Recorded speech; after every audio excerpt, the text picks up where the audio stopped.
Chers internautes, bonjour, merci de nous rejoindre pour cette édition du vendredi 27 novembre 2020 d'Informatique News Hebdo, votre émission dédiée à l'actualité de l'informatique et des télécoms. Et pour décrypter, analyser l'actualité de la semaine, je suis en compagnie de notre rédacteur en chef, Guy Hervier.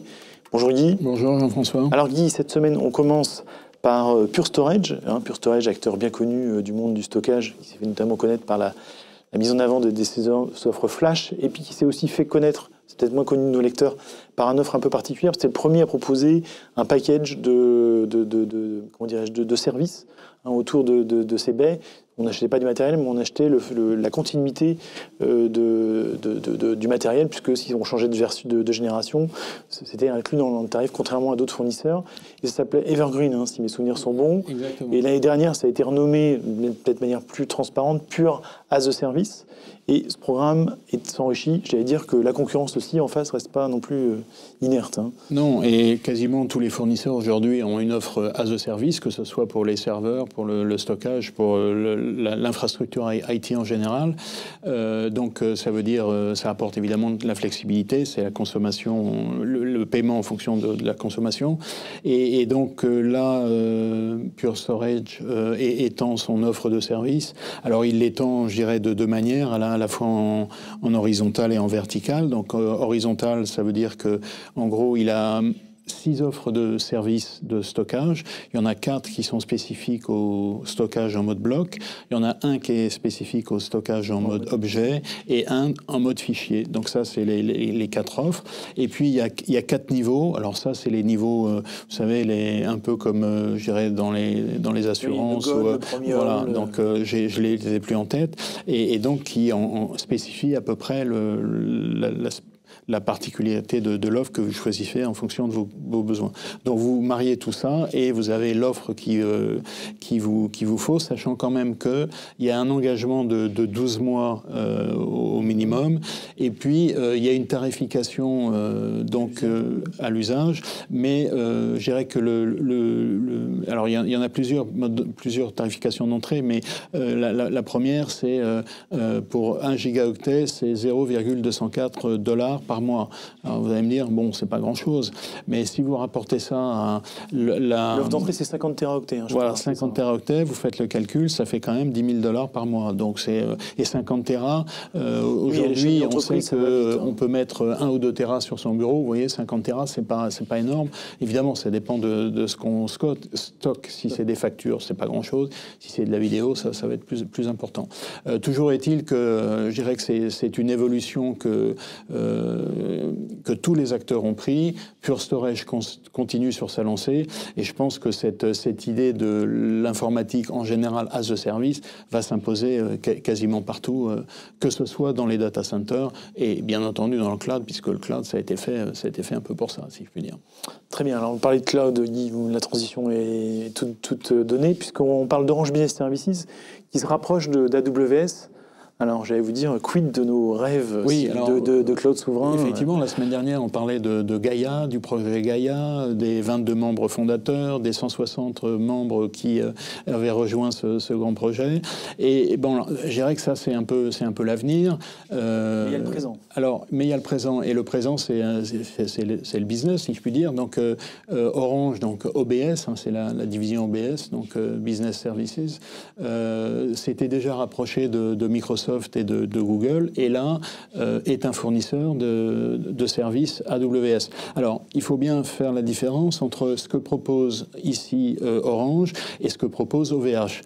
Par exemple, OVH fait la proposition de services AWS dans ses propres data centers. Donc, en gros, c'est du cloud AWS qui permet de faire du multi-cloud entre éventuellement le data center on-premise du client avec Outpost chez OVH et puis chez AWS, par exemple. Donc là, on peut faire du... Là, c'est pas ça ce dont il s'agit. Pour l'instant, ça pourrait évoluer. L'idée n'est pas de fournir des services AWS sur les data centers d'Orange, mais de faire que Orange soit un partenaire, je dirais, AWS pour vendre les services AWS. Donc en gros, c'est un partenaire commercial. Voilà, Orange est simplement revendeur d'AWS. Vous le dites de manière un peu plus prosaïque, mais c'est exactement ça. sachant qu'ils vont quand même avoir une force de frappe qui n'est pas négligeable, puisqu'ils en étaient à, je dirais, quelques dizaines, et ils ont l'objectif de passer à 3000 salariés Orange certifiés AWS. Donc vous voyez que c'est quand même très important. Donc c'est vrai qu'on a un petit peu de mal à comprendre, alors sachant quand même que AWS est aussi partenaire de Gaïa. Donc vous voyez que tout ça est un petit pas, je veux dire un peu opaque, confus, mais en tout cas, c'est peut-être pas très transparent. Aussi simple que... Bon, sachant qu'on l'a expliqué, Gaïa a son formalisme propre, il y a les fondateurs qui définissent les règles, et puis il y en a d'autres qui arrivent. Là on est dans un accord commercial, mais en tout cas, c'est... Et enfin, ça fait quand même le lit, je dirais, d'AWS en France, au travers d'une force de frappe assez unique, quand même, hein. Exactement. On est d'accord. Alors, je change complètement de sujet, Guy. On parle de Sopra Steria et de ses malheurs, parce qu'on se rappelle que Sopra Steria a été victime d'un ransomware il y a quelques semaines et qui déclare de manière la plus officielle que ça va lui coûter la bagatelle de 50 millions d'euros. Oui, c'est ce qu'ils ont écrit dans un communiqué de presse. Donc, ils viennent de le publier. Donc, ils disent que ça va réduire la marge opérationnelle de l'entreprise entre 40 et 50 millions d'euros. Bon, c'est quand même pas négligeable. Alors, le ransomware, il est dénommé Ryuk. Ryuk, c'est le ransomware qui a permis de gagner le plus d'argent. Enfin, c'est lui qui est... Parmi tous les ransomware. Voilà. Apparemment, d'après les spécialistes, c'est quelque chose d'assez sophistiqué. Enfin, le mécanisme est toujours à peu près le même. C'est-à-dire qu'on envoie des mails sous forme de spam. Il y a une pièce attachée. On clique sur la pièce attachée. On peut entrer dans le système d'information de l'entreprise. Après, on change les comptes à privilèges, on va dans l'Active Directory, et puis on enlève les sauvegardes, on fait du chiffrement de tous les données, et puis on dit à l'entreprise, faut nous payer, sinon c'est fini. Donc, bon, apparemment, ils sont sortis de cette crise en indiquant bien que, il y avait aucune donnée client qui avait été compromise par ça, donc évidemment c'est un point important. Et alors, juste pour la petite histoire, Ryuk, en fait, c'est un personnage de manga qui s'appelle Death Note, donc c'est quand même assez sombre, si je puis dire. Et alors, je vous engage à aller voir sur Internet un peu à quoi il ressemble. C'est vrai qu'il a l'air assez méchant, donc bon. Je pense que l'appellation n'a pas été prise au hasard. Bon, alors, dernier point important, c'est que on dit entre 40 et 50 millions d'euros. Il se trouve que Sopra Steria a souscrit une assurance. Bien gérée, bien sûr. Assurance, et donc, cette assurance devrait compenser en partie, puisqu'on parle d'un remboursement qui serait de l'ordre de 30 millions d'euros. Mais bon, ça fait quand même une note qui est entre 10 et 20, ce qui n'est pas négligeable. Et dernier point, Guillaume Poupard, qui est le patron de l'ANSSI, a dit que Sopra avait bien géré cette crise. Tant mieux, parce qu'on se demande s'il n'avait pas bien géré, ce qui serait passé, quoi. Alors, on reparle d'Atos, d'Orange. Je vais un peu vite sur mon sujet à l'occasion de notre partie acquisition éventuelle, puisque les salariés actionnaires d'Orange poussent à une acquisition d'Atos. Alors, a priori, ça peut paraître un peu surprenant, mais bon, en y réfléchissant bien, c'est pas complètement... Non, c'est pas tombé du ciel. En fait, ce qui a déclenché cette réflexion, c'est que il se trouve que Orange était en litige avec le fisc depuis les années 2000. Et que cette affaire, si je puis dire, c'est là où on voit que le temps de la justice n'est pas, je dirais, est un temps long. Cette affaire a été soldée à la faveur d'Orange, et que donc, en gros, ils ont une petite caisse de 2 milliards d'euros dont, je ne veux pas dire dont ils ne savent pas quoi faire, mais dont ils se posent la question de savoir. Hein. Et donc, les salariés actionnaires d'Orange se sont dit, on a cette petite caisse, on peut compléter ça avec autre chose, et donc ce serait peut-être l'occasion d'acheter Atos pour avoir un acteur solide sur le plan européen, voire mondial.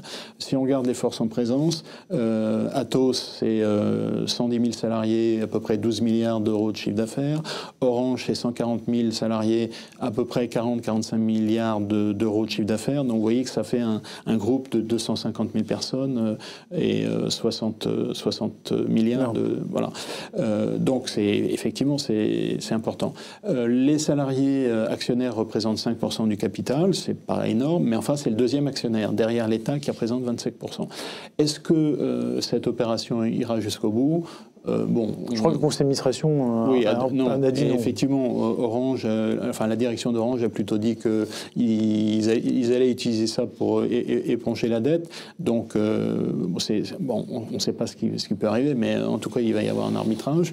Et puis, vous savez, Stéphane Richard arrive en fin de mandat en 2022, et Elie Giraud, qui est le patron d'Atos, est un ancien d'OBS. Il était directeur de la stratégie et de l'international, je crois. Donc, vous voyez, si ça se faisait... oui, on reste entre gens qui se connaissent. Donc, ce serait la création d'un acteur de poids, si je puis dire. Et évidemment, ce rapprochement intéresse principalement OBS. Il n'intéresse pas la partie entreprise, particulier d'Orange. Alors, pour le coup, autre acquisition, et là, on ne joue pas tout à fait au même niveau en termes de valorisation, c'est du côté de la Silicon Valley avec Slack qui serait racheté par Salesforce. Alors, on rappelle que Slack, messagerie, alors plus que de messagerie d'entreprise, messagerie collaborative d'entreprise, qui a été un peu impactée, j'imagine, par la montée en puissance de Teams. Donc c'est peut-être effectivement le bon moment pour Slack de vendre. Exactement. Alors d'ailleurs, effectivement, vous disiez Slack, la capitalisation, la valorisation boursière, puisqu'ils sont introduits en bourse l'année dernière, est montée à 20 milliards de dollars. Et même monté jusqu'à 38 milliards et puis est redescendu. D'ailleurs, à titre de comparaison, pour revenir sur le sujet précédent, Atos est valorisé à 8 milliards. Oui. Donc vous voyez que c'est quand même... la fameuse création de valeur n'est pas la même. Je ne sais pas combien il y a de salariés à Slack, je n'ai pas vérifié, mais c'est à mon avis quelques centaines. 1000 ou 2000, peut-être. C'est ça. Donc on est dans deux mondes différents. Donc pour Salesforce, ça fait sens. Pour Slack aussi, parce que, comme vous le disiez, c'est vrai qu'une plateforme indépendante, je dirais, de communication à leur Slack, ça veut dire Search Log as Conversation and Knowledge. Donc en gros, c'est un journal de bord avec la capacité de recherche assez avancée. Donc en gros, c'est un outil de communication, comme je vous disais, de collaboratif de type Teams. Et c'est vrai qu'une plateforme indépendante aujourd'hui, elle va avoir un peu de mal à évoluer sur le marché. Donc pour Salesforce, ça fait sens. D'autant que Salesforce, pour le coup, a les poches pleines, est une entreprise qui marche bien. Rappelez quelques chiffres. L'année dernière, c'est 17 milliards de chiffre d'affaires. Ils prévoient 22 cette année. Et ils ont déjà racheté Mulsoft, vous vous souvenez, il y a 2 ans, pour la gestion des API. 6 milliards et demi. Ils ont racheté Tableau, près de 16 milliards. Donc, ils continuent. C'est quand même... C'est devenu, je dirais, un poids lourd dans le monde des éditeurs de logiciels. C'est vrai que rajouter une couche de communication à la partie CRM, c'est pas complètement non plus stupide. On est d'accord. Alors Guy, on arrive sur le gros sujet de la semaine qui est tombé pas plus tard qu'en milieu de semaine, avec une mauvaise nouvelle, c'est le départ annoncé de à peu près un quart des salariés d'IBM France. Donc on l'avait vu, un plan mondial, mais si je compte bien, quand même, la filiale française est largement plus impactée que certains d'autres. Absolument. Et effectivement, comme vous le disiez, on le savait, c'est un peu dans la lignée de ce qui se passe depuis plusieurs années chez IBM. Donc il y a, on va dire, un lent déclin. Et puis il y a eu l'arrivée du nouveau patron Arvind Krishna, qui a été à l'origine du rachat de Red Hat, puis à l'origine de l'idée de scission. Et je dirais que les deux s'entrechoquent un petit peu. Vraisemblablement, cette annonce de scission a accéléré les choses, mais les deux sont un peu indépendants. C'est-à-dire que de toute façon, même s'il n'y avait pas eu tout ça, il est probable que cette opération de licenciement aurait certainement été mise en œuvre. Donc, comme vous le disiez, pour IBM France, c'est un coup dur. Même les salariés, les syndicats d'IBM étaient surpris de l'importance de l'opération. Près d'un quart, donc on évalue IBM France à 6 000 personnes, donc vous voyez, ça fait 1 500, pardon. Et ce qui est un peu troublant, c'est que bon, toutes les activités sont un peu impactées. Il y a l'activité GTS, donc c'est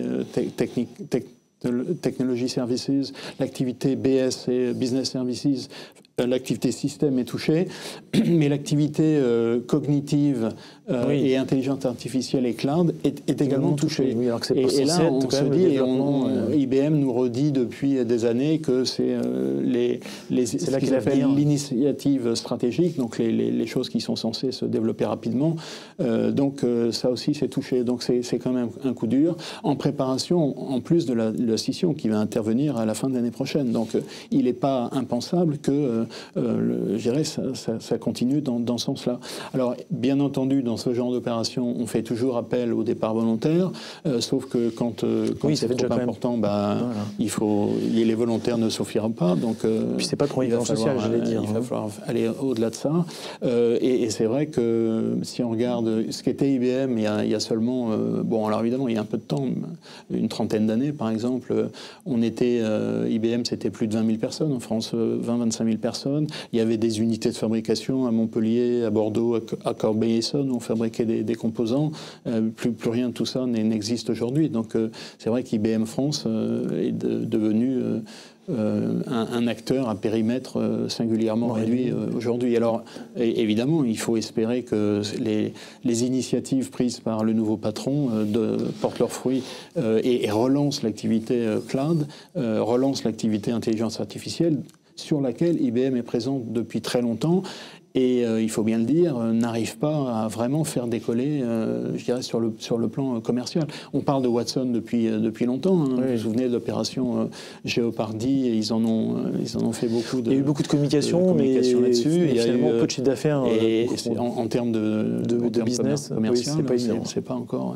Et puis la partie cloud, on le voit tous les jours. Et la partie cloud, maintenant, le groupe Synergy, le cabinet Synergy, a bien placé IBM dans la partie des acteurs de niche. Donc, oui, c'est pas non plus, c'est pas très glorieux pour le règne de Ginny Rometty, qui n'a pas été quand même finalement rétrospectivement. Clairement, je pense que on l'a déjà dit à plusieurs reprises au moment de son départ, en particulier. Mais c'est clair que. Est-ce que quelqu'un d'autre aurait fait mieux? Je ne sais pas, mais le constat n'est pas très brillant. Et Guy, pour conclure, en tout cas avant de conclure, l'actualité de la semaine à venir, c'est l'événement virtuel Dreamforce qui cette année se déroulera évidemment virtuellement. Ce ne sera plus la grand-messe habituelle à San Francisco, mais ça reste quand même un événement évidemment important. Alors Dreamforce, c'était vraiment un des événements importants qui en plus avait la particularité de se déployer au Moscone Center, donc dans le cœur de San Francisco, et qui dans les dernières années, on arrivait à quelque chose comme 100 000 personnes. Donc, c'était vraiment... Salesforce, Marc Benioff a toujours, il aurait pu aller à Las Vegas ou éventuellement dans les 2-3 villes aux États-Unis qui peuvent accueillir ce genre de conférences, mais il a voulu jouer la carte de San Francisco. Vous vous souvenez qu'il a bâti l'immeuble le plus haut de San Francisco, qui maintenant a le nom de Salesforce. Donc c'est une conférence classique avec des conférences plénières, des fameuses keynotes avec Marc Benioff. Il y aura la gouverneure du Rhode Island, l'État du Rhode Island. Il y aura le patron de AT&T. Donc il a toujours des gens importants. Et puis il a des sessions techniques après qui s'étalent sur plusieurs jours.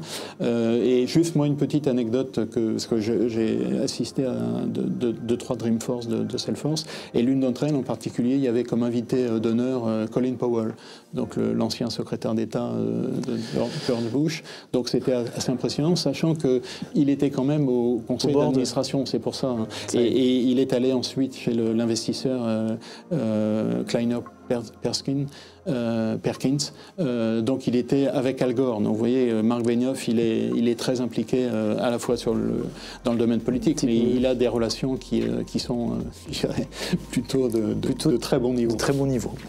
Très bien Guy, et on conclut par notre fameux coup de cœur, coup de gueule, et cette fois-ci c'est la fameuse, ce qu'on appelait la taxe GAFA, et voilà, ça va partir, ça devrait commencer. Alors très bien, l'État français a tenu bon, donc il y a eu plusieurs étapes, et là, comme on en avait parlé il y a quelques semaines, en fait, cette réflexion avait été déportée au niveau de l'OCDE, qui était en train de réfléchir à une taxe GAFA au niveau mondial. Pour l'instant, ça n'avance pas, donc Bruno Le Maire, qui avait été à l'initiative de cette taxe GAFA, a envoyé un courrier aux fameuses GAFA. Alors c'est pas, on dit taxe GAFA, mais c'est toutes les entreprises du numérique, hein, mais évidemment c'est les plus gros sont plus touchés, puisque c'est un peu lié à l'activité de chiffre d'affaires. Donc il a envoyé le courrier en disant que bien le petit bordereau allait bientôt arriver et qu'ils allaient falloir s'acquitter de leur redevance. Donc l'État français tient bon. Alors ce qui serait intéressant finalement, c'est de voir comment réagit la nouvelle administration américaine par rapport à cette... Bon, là il y a un petit flottement, donc c'est peut-être le moment. Là pour l'instant on est en transition, mais je pense que les choses sérieuses vont reprendre en janvier. Et ça sera, enfin là on voit bien, hein, il va y avoir une lutte assez féroce, d'autant plus intéressante que l'administration en cours avait commencé à essayer de réduire un peu l'influence. En tout cas, c'était attaqué à Facebook et à Google pour évidemment abus de position dominante et éventuellement scinder les entreprises en plusieurs parties, faire des petites baby Google et des baby Facebook. Sauf que l'opération n'est pas simple à réaliser. Donc, ce sera intéressant de voir ce que fera l'administration vis-à-vis des entreprises high-tech et puis dans leur relation avec les autres nations. Donc, quelque chose qui sera un sujet. Sachant que traditionnellement, la Silicon Valley est quand même plutôt proche une partie de la Silicon Valley était proche des démocrates. Des démocrates, oui. Bon, on verra bien. Pour le coup, suite à la prochaine émission. Merci Guy, en tout cas, de votre analyse. Merci à toutes et à tous de nous avoir suivis. Je vous propose de nous retrouver la semaine prochaine pour une nouvelle édition d'Informative News Hebdo. Je vais y arriver. En attendant, très belle semaine à toutes et à tous. Merci.